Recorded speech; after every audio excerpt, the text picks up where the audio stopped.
Good morning friends, happy Christmas. आज है Christmas का दिन और आप सबको क्रिसमस की बहुत बहुत शुभकामनाएं। तो इसीलिए आपके लिए लेकर आई हूँ एक क्रिसमस कैक्टस का फ्लावर। देखिए कितना प्यारा, और इसने अपना कितना सही टाइम पे आज फूल दिया है। तो इसको क्रिसमस कैक्टस दोस्तों इसीलिए कहा जाता है क्योंकि ये जो छोटे छोटे फूल होते हैं ये क्रिसमस पे ही खिलते हैं और इस टाइम पर ये अपनी पूरी बहार पर होते हैं। तो देखिए पिंक कलर का है, इसमें बहुत सारे शेड्स आते हैं, जैसे कि आप पिंक कलर देख रहे हैं, इसमें येलो आता है, ऑरेंज, वाइट, रेड कलर, बहुत खूबसूरत कलर्स आते हैं और छोटी छोटी कटिंग्स से ये लग जाता है। तो दोस्तों ये मेरा एक मदर प्लांट था, आपको पिछले साल भी मैंने दिखाया था, तो उसी को मैंने बरसात से बचा लिया था। तो देखिए ये जो छोटे छोटे कटिंग्स जो इसमें हैं उसमें सब में कलियां बन गई हैं। तो इसकी मैंने एक और बास्केट में भी इसकी कटिंग्स को ग्रो कर दिया था। तो देखिए इन सब पर टिप्स पे जितनी भी हैं कलियां बन गई हैं। तो दोस्तों कुछ कुछ ये जैसे भ्रम कमल होता है उसी तरह से होता है, पत्तियों में से ही फूल आते हैं और फिर पत्तियों में से ही पत्तियां निकलती हैं और बहुत खूबसूरत फूल है। तो ये आज का टॉपिक नहीं है, आज का टॉपिक मेरा जिरेनियम पर है। कुछ भाई बहनों ने मुझे बोला था कि आप जिरेनियम पर अपना एक वीडियो दीजिए मैम। तो चलिए आज फिर आपसे शुरुआत करते हैं जिरेनियम से। तो ये आज एक फ्लावर खिला था तो स्टार्टिंग यहीं से की। आप सबको क्रिसमस की बहुत बहुत शुभकामनाएं, बधाई। दोस्तों अब जिरेनियम पर आती हूँ। तो जिरेनियम बहुत ही खूबसूरत प्लांट है और इसके फ्लावर्स भी बहुत ही खूबसूरत होते हैं, जैसे कि आप देख रहे हैं। तो दोस्तों सैपलिंग से इनको लगाया जाता है, इनको सीड से ग्रो किया जाता है, इनको कटिंग से भी ग्रो किया जाता है। लेकिन ये मेरे पास मैच्योर्ड प्लांट्स हैं और ये मेरे 5-6 साल का कलेक्शन है। हर साल जो कलर मेरे पास नहीं होता है वो मैं ले आती हूँ और उसको फिर सेव कर लेती हूँ। तो हमारे यहाँ पर देहरादून में ये पूरे साल भर चल जाता है। इसकी कुछ ट्रिप्स आपको बताऊंगी कि किस तरह से आप इसको पूरे साल बचा सकते हैं, कैसे इसमें आप हैवी ब्लूमिंग ले सकते हैं और इसकी जो प्लांट्स हैं उनको किस तरह से मल्टीप्लाई भी कर सकते हैं। तो दोस्तों सबसे पहले आप कलर देखते चलिए। इसमें बहुत सारे कलर्स होते हैं, इसमें single petal, double petal, multi petal, बहुत सारी वैरायटी होती हैं। इंग्लिश जैसे आईवी की बेल होती है उसी तरह जिरेनियम आईवी भी होता है जो कि बेल की तरह होता है। आप उसको हैंगिंग बास्केट्स में लगा देंगे तो बहुत खूबसूरत लगता है। ये सीड्स आपको दिखा रही हूँ, देखिए इस तरह से यहाँ पर सीड्स बन गए हैं। और जो जिरेनियम आईवी होता है उसको अगर हम हैंगिंग बास्केट्स में लगाएं तो वो लटके हुए फूल बहुत सुंदर लगते हैं। तो मेरे पास भी कुछ जिरेनियम आईवी के प्लांट्स हैं, तो उनमें भी फ्लावरिंग नहीं हुई है, वो भी आपको दिखाऊंगी। तो चलिए फिर वीडियो की शुरुआत करते हैं। दोस्तों सबसे पहले मैं आपको इसका सॉइल मिक्स बताना चाहूँगी। इसका जब आप सॉइल मिक्स बनाएं, वेल ड्रेनिंग बनाएं, एक हिस्सा मिट्टी लें, एक हिस्सा रेत, एक हिस्सा कंपोस्ट में आप वर्मी कंपोस्ट भी ले सकते हैं, गोबर की खाद भी ले सकते हैं। तो जैसा आपका दिल करे या जो आपके पास अवेलेबल हो आप वो ले सकते हैं। इसमें फंगीसाइड पाउडर और नीम खली केक मिलाना मत भूलिएगा और वैसा इसमें अच्छा सॉइल मिक्स बनाकर आप इसमें लगाइए, अपने सैपलिंग्स लगाइए या पौधे तैयार जो नर्सरी में आते हैं उनको भी आप लगा सकते हैं। तो दोस्तों इस टाइम पे जो इनके कलर्स हैं वो नर्सरी में मिल रखे हैं। जो कलर आपके पास नहीं है वो आप ला सकते हैं और लगा सकते हैं। इसमें बहुत खूबसूरत कलर्स होते हैं। एक बेसिक कलर होते हैं जो देसी वाला जिसको कहते हैं रेड कलर का, और वाइट कलर का आता है। इसमें कुछ जो कलर्स हैं जैसे आपको मैं दिखा रही हूँ, आप देखते चलिए। ये आपको ऑरेंज में अंदर देख रहे हैं, एक और डार्क ऑरेंज दिख रहा है। प्लेन कलर भी होते हैं इसमें, वेरीगेटेड कलर्स भी होते हैं। इसी तरह से वेरीगेटेड इनकी लीव्स भी आती हैं। बहुत सुंदर फूल खिलते हैं और 12 मासी खिलते हैं। तो चलिए दोस्तों इसका सॉइल मिक्स तो हमने तैयार कर लिया। अब बात करें इसकी वाटरिंग की। तो दोस्तों जैसे कि आजकल सर्दियाँ चल रही हैं, आज 25 दिसंबर है, इस टाइम पे तो आपको सभी पौधों में पानी कम से कम देना है। जब आपकी ऊपर की टॉप सॉइल सूख जाए तभी देना है। और इस तरह से देखिए आप, मैं सब डेड हेडिंग कर रही हूँ। तो इसका एक मेन पॉइंट ये भी है कि आपको डेड हेडिंग करते रहना है, नहीं तो आपका जो प्लांट है वो बहुत ज़्यादा बीज बनाएगा और फिर फ्लावरिंग कम हो जाएगी। तो इस तरह से जितनी भी पत्तियां हैं, डेड फ्लावर्स जो खिले हुए हैं, सूखे हुए फूल हैं, उन्हें आपको निकालते रहना है। उससे आपके जो प्लांट है वो बीज कम बनाएगा और जो फ्लावरिंग है वो ज़्यादा होगी, बूस्ट होगी। तो इस तरह से दोस्तों इसकी जो फ्लावरिंग है उसे हमें लेना है। अब बात करूँ अगर इसके पानी की, तो मैंने बताया जैसे कि सर्दियों में तो आपको कम ही देना है, लेकिन गर्मियों में आपको इसको रोज़ ही पानी देना है, क्योंकि इसकी जो मिट्टी है उसको हल्की हल्की नमी पसंद होती है, लेकिन जो इसकी जड़ें हैं उनको पानी ज़्यादा पसंद नहीं होता, नहीं तो वो सड़ने लग जाती हैं, फंगस लग जाती है। तो गर्मियों में आप इसको मिस्टिंग कर दीजिए और पानी इसकी मिट्टी जो है उसको इस तरह का दीजिए कि वो नमी तो बनी रहे, लेकिन बहुत ज़्यादा दलदली और गीली मिट्टी ना हो। अगर आप वेल ड्रेन मिट्टी बनाएंगे तो आपकी मिट्टी कभी भी सौगी नहीं होगी। दोस्तों अगर हम इसको हैंगिंग बास्केट्स में लगा रहे हैं या जेरेनियम्स को, तो आपको एक बात का ध्यान ये रखना है कि इनको आपको हल्की बास्केट्स बनानी है। और जो ये वाला आपको जेरेनियम दिखा रही हूँ, ये जेरेनियम आईबेलो की तरह फूल आते हैं और लटकते हैं, बहुत खूबसूरत फूल होते हैं दोस्तों। इस टाइम पे इसमें फ्लावर्स नहीं है, देख रहे होंगे आप, इसकी पत्ती की शेप भी थोड़ा पतली सी है, और ये जेरेनियम आईवी है। तो दोस्तों अगर आप हैंगिंग बास्केट्स बना रहे हैं तो आप कोकोपीट मिक्स कर सकते हैं, और उसमें फिर आप कंपोस्ट मिलाकर, परलाइट मिलाकर बास्केट्स को बहुत हल्का बनाइए। सॉइललेस मीडिया लीजिए जिससे कि आपकी जो टोकरी है वो हल्की भी हो और जो प्लांट है बहुत अच्छी ग्रोथ करे। उसमें आप चाहे तो बोन मील डाल सकते हैं। अगर आप बोन मील नहीं डालना चाहते हैं तो आप फंगीसाइड पाउडर और नीम खली का जो वो आती है, खाद आती है, वो आप डाल सकते हैं, चूरा, और थोड़ा सा चाहे तो आप इसमें चूना भी डाल सकते हैं दोस्तों, उससे जो प्लांट है बहुत अच्छा हो जाएगा। ये मैं आपको दिखा रही हूँ, ये मैंने कटिंग लगाई थी, देखिए कितनी आसानी से इसकी कटिंग्स भी प्रोपोगेट हो जाती हैं। अगर आपसे कटिंग कोई टूट जाती है, आप उसको थोड़ा सा 1-2 नोड एरिया उसका ज़मीन में दबा दीजिए, उससे आपकी जो कटिंग्स है उनमें बहुत जल्दी रूट्स आ जाती हैं। तो इसको आप सीड से लगा सकते हैं, कटिंग्स से लगा सकते हैं, या बाज़ार से तैयार सैपलिंग्स छोटी छोटी जो आती है 10 से 15 रुपए की मिल जाती है, वो भी लगा सकते हैं। नहीं तो इसका जो तैयार पौधा है वो भी आप ला कर लगा सकते हैं। तो मैं आपको कलर्स दिखा रही हूँ जो मेरे पास है स्क्रीन पे, आप कलर्स देखते चलिए इनके।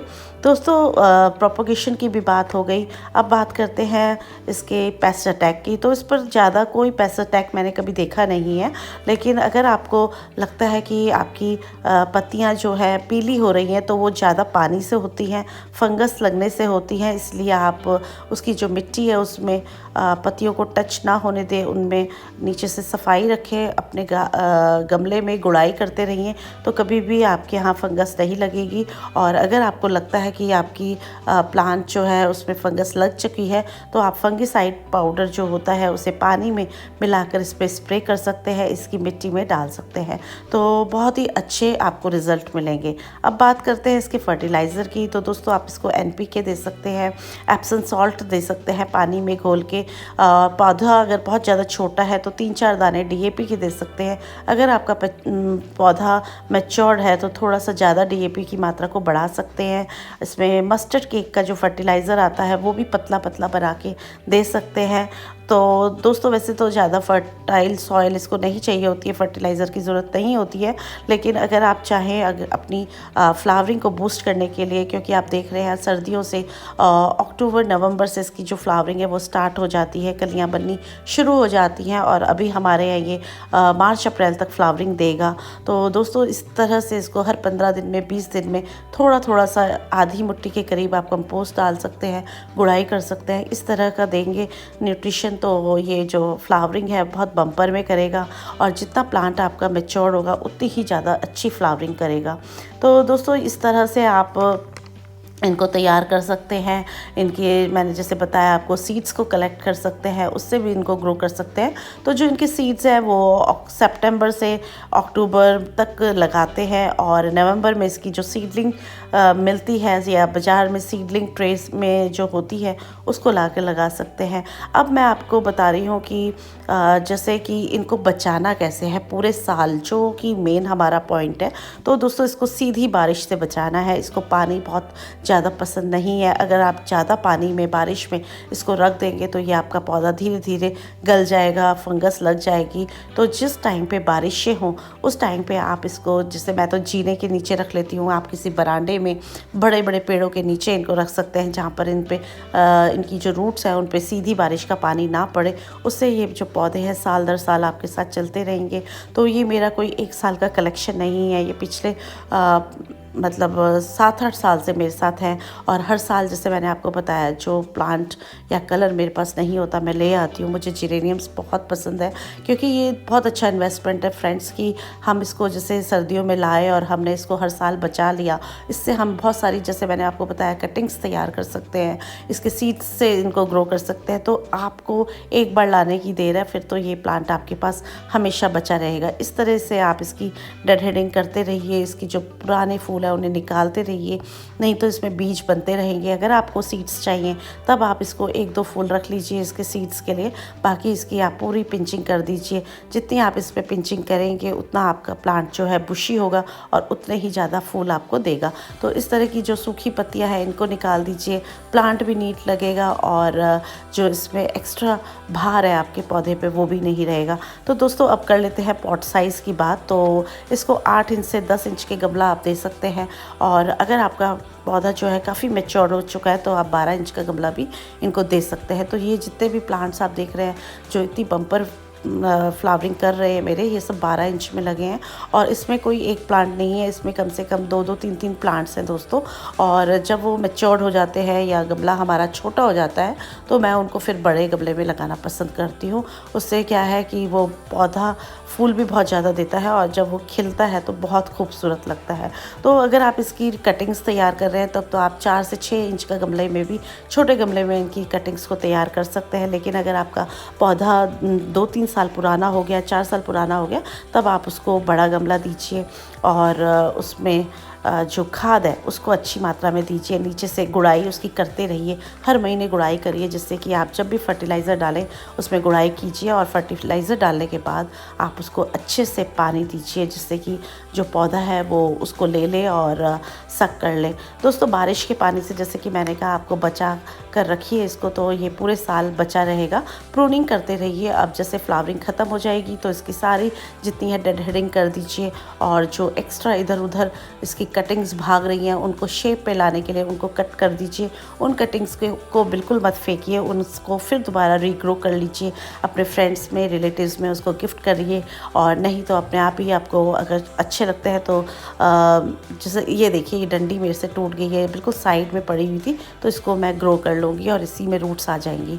तो दोस्तों इस तरह से आप जिरेनियम की केयर कर सकते हैं। जिरेनियम एक बहुत खूबसूरत फूल है और ये पूरे साल हमारे साथ पौधा बना रहता है। बीच में रुक रुक के इसमें फ्लावरिंग होती रहती है। तो बड़ा ही प्यारा प्लांट है ये, आप इसको ज़रूर घर लाएं और इसको लगाएं। तो दोस्तों अगर आप चाहते हैं कि आपके यहाँ जिरेनियम के फ्लावर खिलें, और दोस्तों एक ही कलर के मेरे पास तो 4-4 5-5 गमले हैं। जिस टाइम पे ये अपनी पूरी बहार पे होते हैं तो सब तरफ फूल ही फूल होते हैं। तो ये बिल्कुल ना सोचा करें कि हमारे पास एक गमला है और हमें क्या करना है और हमें कटिंग्स क्यों तैयार करनी है। आप इसकी कटिंग्स तैयार करते रहिए। जो पुराने नर्सरी पॉट्स होते हैं उनमें तैयार कर लिया करें और फिर इनको आप बड़े गमलों को में लगा कर ट्रांसप्लांट करते रह करें। उससे क्या है कि आपका जो घर आंगन है हमेशा फूलों से भरा रहेगा। और कई बार क्या होता है कि एक ही गमले में हमारे पास लगा है और वो हमारा किसी ना किसी कारण से ख़राब हो गया, तो वो जो कटिंग है या वो कलर है वो हमसे मिस हो जाता है। तो इसलिए आप इन कटिंग्स को तैयार करते रहा करें। देखिए फूल का, एक ही फूल का कितना बड़ा साइज़ है। तो जिस टाइम पे ये गुच्छे में खिलते हैं तो क्या मज़ा आता है इनको देखने में। बहुत प्यारे बड़े बड़े साइज़ के फ्लावर्स है देखिए दोस्तों, और गुच्छे में फूल आते हैं तो बहुत ही खूबसूरत लगते हैं। और इस तरह से हमें जिरेनियम की पूरी केयर करनी है दोस्तों। और जिससे मैंने आपको बताया, ये मल्टी पेटल होते हैं, सिंगल पेटल होते हैं, बहुत खूबसूरत वैरायटी होती है। इस टाइम पे नर्सरी में आप जाइए और जो कलर आपके पास नहीं है उनको आप ला सकते हैं, लगा सकते हैं।